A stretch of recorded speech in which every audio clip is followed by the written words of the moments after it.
opera, The Two Fiddlers, which he wrote for his own festival in the Orkneys 2 years ago for performance entirely by children, both on the stage and in the orchestra pit. There's the first job. Yeah, Craig, put it on.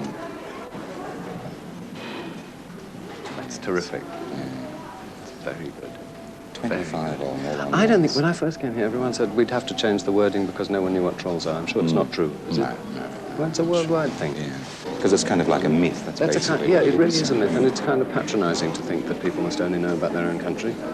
Kids certainly know much more, I suspect, than their parents do about other places, very often.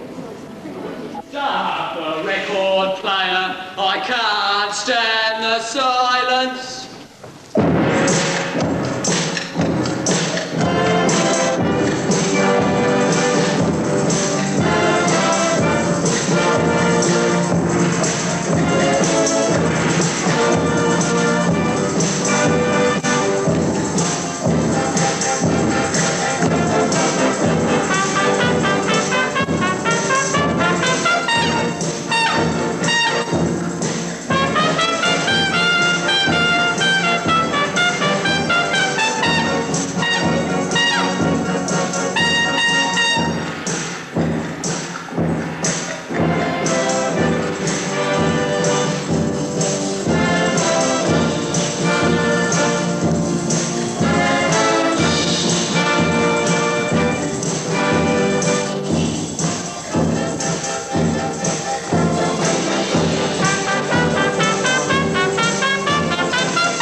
Chopin was born in Zolotovo Vola. Chopin's mother was a Pole, although his father, Nicholas Chopin, was French. He came from Nancy. Anyone who comes from Nancy must be rather strange. How Frederick went for lessons with Els, not at the age of 12 full-time. Then Chopin, at the age of 17, left the conservatoire and went off to Vienna and Berlin, where he met Hummel and Paganini, the great violin virtuoso. Then at the age of only 19, he wrote two concertos for piano forte and performed them at two concerts in the town of Warsaw. So the two concertos might be called Warsaw concertos, but these Warsaw concertos aren't to be confused. The Grey Watch concerto, penned by Richard Stilgoe and played by Anton Walbrook in the film Dangerous Moonlight during an air raid.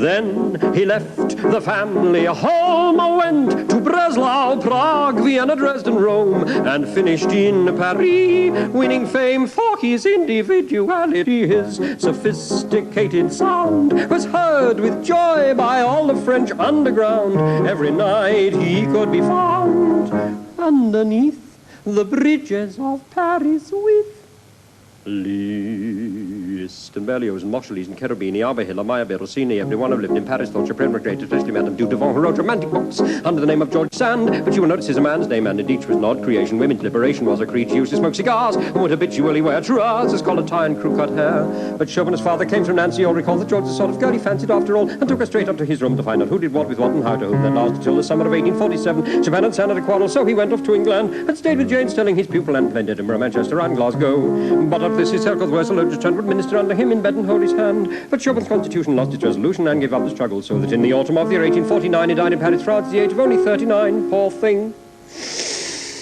Which only goes to show that no one can expect to become bronzed and healthy just by lying on the sand.